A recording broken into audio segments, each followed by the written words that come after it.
War ನಡೆಯುವಾಗ ಆಸ್ಟ್ರೇಲಿಯಾಗೆ ನನಗೆ ನಿರ್ಮಲಾನಂದ ಸ್ವಾಮೀಜಿಗಳು ಮತ್ತು ಒಂದಷ್ಟು ಆಸ್ಟ್ರೇಲಿಯಾದಲ್ಲಿರ್ತಕ್ಕಂಥ ಕನ್ನಡ ಸಂಘ ನನಗೆ ಮಣ್ಣಿನ ಮಗ ಅವಾರ್ಡ್ ಕೊಡಬೇಕಂತ ಕರೆದಿದ್ದು ವಾರ್ ನಡೀತಾ ಇತ್ತು.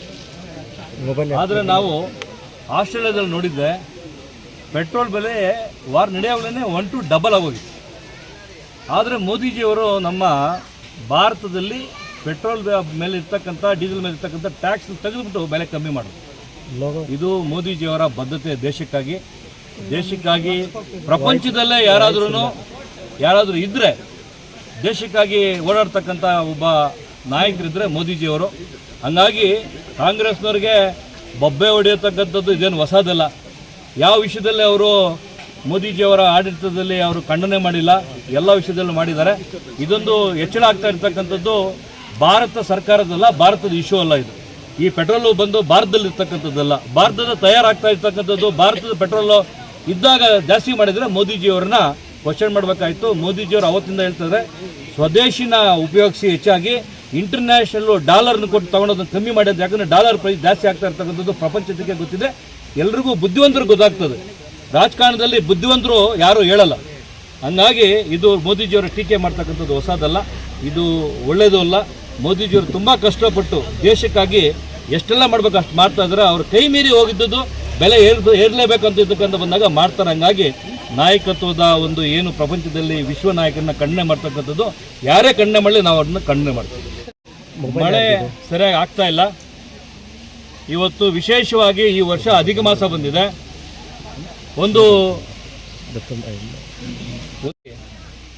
ನಮ್ಮ ಇಡೀ ಜಿಲ್ಲೆಯ ಜನರಿಗೆ ಸುಭಿಕ್ಷವಾಗಿ ಒಳ್ಳೆ ಮಳೆ ಆಗಲಿ ಬೆಳೆ ಆಗಲಿ ಅಂತ ಇವತ್ತು ನಾವು ಚಂಡಿಕಾ ಹೋಮನ ಮಾಡಿದ್ದೀವಿ. ಅದೇ ರೀತಿ ಪೂಜೆನೂ ಮಾಡಿ ಸತ್ಯನಾರಾಯಣ ಸ್ವಾಮಿ ಪೂಜೆ ಮಾಡಿ ಕೂಡ ಇಡೀ ಜಿಲ್ಲೆಯಲ್ಲಿರ್ತಕ್ಕಂಥ ಮುಖಂಡರನ್ನು ಕರೆದು ನಮ್ಮ ಪತ್ರಕರ್ತರ ಮಿತ್ರನೂ ಕೂಡ ಕರೆದು ಪೂಜೆಯಲ್ಲಿ ದೇವರ ಆಶೀರ್ವಾದ ಪಡ್ಕೋಬೇಕು ಅಂತ ಇವತ್ತು ಪೂಜೆ ಮಾಡಿದ್ವಿ. ಇವತ್ತು ನೋಡಿದ್ರೆ ಪೂಜೆ ಆದಮೇಲೆ ನೋಡಿದ್ರೆ ಇವತ್ತು ಮೋಡ ಮುಚ್ಕೊಂಡಿದೆ. ದೇವರ ಆಶೀರ್ವಾದದಿಂದ ಒಳ್ಳೆ ಮಳೆ ಬಂದು ಬೆಳೆ ಆಗಲಿ ಅಂತ ಕೋರ್ಕೊಂಡ್ವಿ. ಇಡೀ ನಮ್ಮ ಚಿಕ್ಕಬಳ್ಳಾಪುರ ಜಿಲ್ಲೆಯ ಮುಖಂಡರನ್ನ ಸಾಕಷ್ಟು JDS ಅಲ್ಲಿರೋರು ಬಂದಿದ್ದರು, ಕಾಂಗ್ರೆಸ್ ಅವರು ಬಂದಿದ್ದರು. ಹಾಗಾಗಿ BJPಯಲ್ಲಿ ಇರ್ತಕ್ಕಂಥ ನಮ್ಮ ಮುಖಂಡರು ಎಲ್ಲರೂ ಇದ್ದರು. ಅದ್ರ ಜೊತೆಗೆ ಈ ಆನಂದ್ ಗುರೂಜಿ ಈಗ ತಾನೇ ಬಂದು ಆಶೀರ್ವಾದ ಮಾಡೋದ್ರು. ಅವ್ರ ಜೊತೆಗೆ ನಮ್ಮ ಬೀಗರು GT ದೇವೇಗೌಡರು ಬಂದಿದ್ದರು. ನಮ್ಮಲ್ಲೇ ನಮ್ಮ ರಾಜ್ಕುಮಾರ್ ಅವರ ಮಗ ದೊಡ್ಡ ಮಗರಾದ ಶಿವರಾಜ್ ಕುಮಾರ್ ಅಣ್ಣವರು ಅವರು ಗೀತಾಕವ್ರ ಜೊತೆ ಅವರು ಬಂದು ದೇವ್ರ ಹತ್ರ ಒಂದು ಆಶೀರ್ವಾದ ಪಡ್ಕೊಂಡು ಅವರು ಹೋಗಿದ್ದಾರೆ. ಇಡೀ ನಮ್ಮ ಚಿಕ್ಕಬಳ್ಳಾಪುರದಲ್ಲಿ ಇರ್ತಕ್ಕಂಥ ಎಲ್ರಿಗೂ ಒಳ್ಳೇದಾಗಲಿ ಅಂತ ದೇವ್ರ ಮೇಲೆ ಪ್ರಾರ್ಥನೆ ಮಾಡ್ಕೊತೀವಿ. ಖ್ಯಾತೆ ಯಾಕಂತ ಹೇಳಿದ್ರೆ ಅವ್ರನ್ನ ಕೂರ್ಸೋವಾಗಿ ಅಂದ್ಕೊಂಡಿದ್ದೆ. ಸಿದ್ದರಾಮಯ್ಯನವ್ರನ್ನ ಟೈರಲ್ಲಿ ಏರು ಹೋಗ್ತಾ ಇದ್ದಿದ್ದು ಗೊತ್ತಾಗಿ ಪಂಚರ್ ಆಗೋಕ್ಕಿಂತ ಮುಂಚೆ ಹುಷಾರಾಗಿ ಮೆತ್ತಗೆ ಬಿಟ್ಕೊಟ್ಟಿದ್ದಾರೆ. ಆದರೆ ಇವತ್ತು ಏನು DK ಶಿವಕುಮಾರ್ ಕೂತಿದ್ದಾರಲ್ಲ ಸೀಟ್ನ, ಆ ಸೀಟ್ನಲ್ಲಿ 4 ಕಾಲಿದೆ ಚೇರ್ಗೆ, ಒಂದೊಂದು ಕಾಲನ್ನೇ ತೆಗೆ ಕೆಲಸ ಮಾಡ್ತಾರೆ. ಅವ್ರು 2 ವರ್ಷ ಅವಕಾಶ ಮಾಡ್ಕೊಳ್ಳೋದು ಕಷ್ಟ ಇದೆ. ಯಾಕಂತ ಹೇಳಿದ್ರೆ ಕಾಂಗ್ರೆಸ್ಸಲ್ಲಿ 1 ಮನೆ 4 ಬಾಗಿಲಾಗಿದೆ. ಅದರಲ್ಲಿ ಸರಿ ಪಡ್ಕೊಂಡು ಇರ್ತಕ್ಕಂಥ ಅಷ್ಟೊಂದು ಅವ್ರಿಗೆ ಬದ್ಧತೆ ಇದೆ. ನನಗೆ ಸ್ವಲ್ಪ ಪರ್ಸನಲಾಗಿ DK ಶಿವಕುಮಾರ್ ಅವರು ಚೆನ್ನಾಗಿ ಗೊತ್ತಿದ್ದಾರೆ. ನಮ್ಮ ಮನೆ ಪಕ್ಕದಲ್ಲೇ ಇರೋರು ವೈಯಕ್ತಿಕವಾಗಿ ನನಗೆ ಚೆನ್ನಾಗಿ ಗೊತ್ತಿದ್ದಾರೆ. ಆದರೆ ಅವ್ರಿಗೆ ಒಂದು ಬುದ್ಧಿವಂತರಿದ್ದಾರೆ, ಕೆಲಸ ಮಾಡಬೇಕು ಅನ್ನೋದು ಒಂದು ಬದ್ಧತೆ ಇದೆ. ಅವ್ರು ಬಿಟ್ಕೊಟ್ರೆ ಒಂದಷ್ಟು ಒಳ್ಳೆ ಕೆಲಸ ಮಾಡ್ತಾರೆ. ನಾನು ಅವ್ರಿಗೆ ಕೇಳಿದ್ದೀನಿ, ಈಗ ಎಲ್ಲ ಗ್ಯಾರಂಟಿಗಳು ಕೊಟ್ಟಿದ್ದೀರಾ, ಯಾರು ದುಡ್ಡನ್ನು ಕೊಟ್ಟಿದ್ದೀರಾ? ಜನರು ತೆರಿಗೆ ಕಟ್ಟೋದನ್ನ ಗ್ಯಾರಂಟಿಗಳು ಕೊಟ್ಟಿದ್ದೀರಾ. ಆ ತೆರಿಗೆ ಬರ್ತಕ್ಕಂಥದ್ದನ್ನು ಆದಾಯ ಬರ್ತಕ್ಕಂಥದ್ದು ದುಪ್ಪಟ್ಟು ಮಾಡಿ ಅದನ್ನು ಗ್ಯಾರಂಟಿ ಕೊಡಿ. ನಮ್ಮ ಪಕ್ಷದಲ್ಲಿ ಕೂಡ ಮುಂಬರುವ ಸರ್ಕಾರ ಏನಾದರೂ ನಾವು ಬಂದರೆ ನಮ್ಮ ಪಕ್ಷದಲ್ಲಿರೋ ನಾಯಕರುಗಳು, ನಮ್ಮ ಎಲ್ಲ ನಾಯಕರು ಕೂಡ ನಾನು ಆಗ್ರಹ ಮಾಡ್ತೀನಿ, ಫಸ್ಟು ಖಜಾನೆ ಸುತ್ತಕ್ಕಂಥದ್ದು ದುಪ್ಪಟ್ಟು ಮಾಡ್ತಕ್ಕಂಥ ಗ್ಯಾರಂಟಿ ಕೊಡಬೇಕು. ಆಮೇಲೆ ಜನರಿಗೆ ಮತ್ತೆ ಕೊಡ್ತಕ್ಕಂಥದ್ದು ಫ್ರೀಯಾಗಿ ಕೊಡ್ತಕ್ಕಂಥ ಕೆಲಸ ಮಾಡಬೇಕು ಅಂತ ಆಗ್ರಹ ಮಾಡ್ತೀನಿ. ಇದು ಒಳ್ಳೆ ಬೆಳವಣಿಗೆ ಅಲ್ಲ.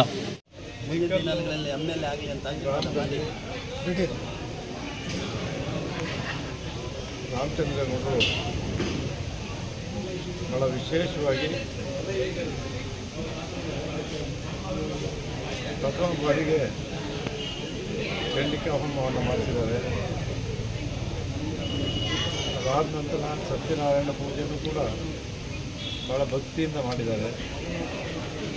ಇಡೀ ಈ ಭಾಗದ ಎಲ್ಲರೂ ಕೂಡ ಕರೆದು ಈ ಪೂಜಾ ಕಾರ್ಯಕ್ರಮದಲ್ಲಿ ಭಾಗವಹಿಸಿ ಅವರೆಲ್ಲರಿಗೂ ಕೂಡ ಒಳ್ಳೆಯದಾಗಬೇಕು. ಅವ್ರು ಹೇಳ್ದಂಗೆ ಎಲ್ಲರಿಗೂ ಸುಖ, ಶಾಂತಿ, ನೆಮ್ಮದಿ, ಮಳೆ ಬೆಳೆ, ಸೌಖ್ಯ, ಸಮೃದ್ಧಿ ಬರಬೇಕು ಅನ್ನೋ ಒಂದು ಉದ್ದೇಶದಿಂದ ಪೂಜಾ ಕಾರ್ಯಕ್ರಮವನ್ನು ಯಾವಾಗಲೂ ಕೂಡ ನೆರವೇರಿಸ್ತಕ್ಕಂಥದ್ದು. ಒಬ್ಬರಿಗೋಸ್ಕರನೇ ಪೂಜಾ ಕಾರ್ಯಕ್ರಮ ನೆರವೇರಿಸ್ತಾರೆ. ಸರ್ವ ಜನಕ್ಕೂ ಕೂಡ ಒಳ್ಳೆಯದಾಗಬೇಕು ಅನ್ನೋ ಉದ್ದೇಶದಿಂದ ಮಾಡಿದ್ದಾರೆ. ಅವರು ಅವರ ತಮ್ಮನಿಗೆ ನನ್ನ ಮಗಳು ಆನಂದಿಗೆ ಯಶೋಧನ ಮದುವೆ ಮಾಡಿದಾಗ ತಿರುಪತಿ ಮದುವೆ ಮಾಡಿದ್ದು. ಅಲ್ಲಿಂದ ಇಲ್ಲಿ ಶ್ರೀನಿವಾಸನ ಟೆಂಪಲ್ಗೆ ಬಂದು ಆ ಶ್ರೀನಿವಾಸನ ಟೆಂಪಲಲ್ಲಿ ಸಣ್ಣ ರೂಮಲ್ಲಿ ದೇವಸ್ಥಾನ ಕಟ್ಟಬೇಕು ಅಂತೇಳಿ ಅದನ್ನು ಒಡೆದು ಸಣ್ಣ ರೂಮಲ್ಲಿ ವಿಗ್ರಹಗಳನ್ನಿಟ್ಟು ಪೂಜೆ ಮಾಡುವಂಥ ಕೆಲಸ ಆಗ್ತಿತ್ತು. ಇವತ್ತು ಬಂದು ನೋಡಿದಾಗ ಆ ದೇವಾಲಯ ಚಿಕ್ಕ ತಿರುಪತಿ ಥರನೇ ಇವತ್ತು ಶ್ರೀನಿವಾಸ ದೇವಾಲಯ ಬರಲಿಕ್ಕೆ ರಾಮಚಂದ್ರಗೌಡರ ಒಂದು ಭಕ್ತಿ ಪೂರ್ವಕ ಶ್ರಮ ನೋಡಿ ಸಾರ್ಥಕಾಗಿದೆ. ಎಲ್ಲ ಜನರು ಕೂಡ ಒಳ್ಳೆಯದಾಗಿರೋ ಉದ್ದೇಶದಿಂದ ಆ ರೀತಿಯ ದೇವಾಲಯವನ್ನು ಕೂಡ ಕಟ್ಟಿದ್ದಾರೆ. ಮಾಡ್ತಾ ಮಾಡ್ತಾ ಮಾಡ್ತಾ ಕೂಡ ಅವರು ಕೂಡ ಶ್ರೀಮಂತರಾಗಿದ್ದಾರೆ. ಅವರು ಕೂಡ ಬೆಂಗಳೂರಿನಲ್ಲಿ ಹಾಸ್ಪಿಟ್ಲು, 100 ಮೆಡಿಕಲ್ ಸ್ಟೋರ್ಸು, ಇಲ್ಲಿ ಬಂದರೆ 100 ಎಕರೆ ಆಗಿದ್ದಾಗ ನಮ್ಮ ಹೌಸಿಂಗ್ ಬೋರ್ಡ್ ಚೇರ್ಮನ್ ಆಗಿದ್ದಾಗ ಅದೆಲ್ಲ ಉತ್ತರ ಕರ್ನಾಟಕದ ಒಂದು 50 ಎಕರೆ ಮೈಸೂರು ಮಾತ್ರ ಮಾಡಿದರು. ಇಲ್ಲಿ ಬಂದು ಅವ್ರ ಸ್ನೇಹಿತರುಗಳೆಲ್ಲ ಹೇಳ್ತಿದ್ರು, ಒಬ್ಬ ರೈತ ಬೆಂಗಳೂರಿನಲ್ಲಿ ಇದ್ದಂಥ ಒಬ್ಬ ಯುವಕ ಒಬ್ಬ ಇಂಜಿನಿಯರ್ ಆಗಿ ಸಣ್ಣ ಸಣ್ಣ ಉದ್ದಿಮೆಗಳು ಟೊಮೆಟೊ ವ್ಯಾಪಾರ ಮಾಡ್ಕೊಂಡಿರೋಂಥ ರಾಮಚಂದ್ರಗೌಡರು ಇವತ್ತು ಈ ಭಾಗದಲ್ಲಿ ರೈತರು ಊರಲ್ಲೇ ಮನೆ ಕಟ್ಟಬೇಕು, ಇಲ್ಲೇ ಮನೆಯೂ ಕಟ್ಟಿದ್ದಾರೆ, ದೇವಸ್ಥಾನವೂ ಆಗಿದೆ. ಎಲ್ಲ ಸಮೃದ್ಧಿಯಾದಂಥ ಬೆಳೆ, ಹಸು, ಆಡುಗಳು, ಕೋಳಿ, ರೈತನಿಗೆ ಏನು ಬೇಕು ಅದೆಲ್ಲವನ್ನು ಕೂಡ ಮಾಡೋದ್ರಲ್ಲಿ ಅತ್ಯಂತ ಯಶಸ್ವಿಯಾಗಿದ್ದಾರೆ. ಅವರಿಗೆ, ಅವ್ರ ಕುಟುಂಬಕ್ಕೆ ಎಲ್ಲರೂ ಕೂಡ ಒಳ್ಳೆಯದಾಗಲಿ, ರಾಜಕೀಯದಲ್ಲಿ ಅವ್ರ ಭವಿಷ್ಯ ಉಜ್ವಲವಾಗಿರಲಿ ಅಂಥೇಳಿ ಭಾಗವಹಿಸಿರ್ತಕ್ಕಂಥ ಎಲ್ಲರಿಗೂ ಕೂಡ ಸತ್ಯನಾರಾಯಣ ಸ್ವಾಮಿ ಸಕಲರಿಗೂ ಕೂಡ ಸರ್ವ ಸನ್ಮಾನಗಳನ್ನು ಉಂಟು ಮಾಡಲಿ ಅಂತೇಳಿ ದೇವರಲ್ಲಿ ಪ್ರಾರ್ಥನೆ ಮಾಡ್ತೇನೆ. ನಿಮಗೂ ಕೂಡ ಒಳ್ಳೆಯದಾಗಲಿ. ಎಲ್ಲ ಒಂದೇ ಅಧಿಕೃತವಾಗಿ ಪಕ್ಷಕ್ಕೆ ನಾವು ಇನ್ನು 2 ವರ್ಷದ ಚುನಾವಣೆ 2 ವರ್ಷ ಚುನಾವಣೆ ಇವಾಗ ನನ್ನ ಕ್ಷೇತ್ರಕ್ಕೆಲ್ಲ ಮುಗಿ ಬಿದ್ದುಬಿಟ್ಟವ್ರೆ. ಇನ್ನೊಂದು 24 ಕ್ಷೇತ್ರದಲ್ಲಿ ಎಲ್ಲೂ ಇಲ್ಲ. ಆ ಚಾಮುಂಡೇಶ್ವರಿ ಕ್ಷೇತ್ರಕ್ಕೆ ಎಲ್ಲರೂ ಮುಗಿ ಬಿದ್ದವರು ಯಾಕೆ ಅಂತ ಗೊತ್ತಿಲ್ಲ.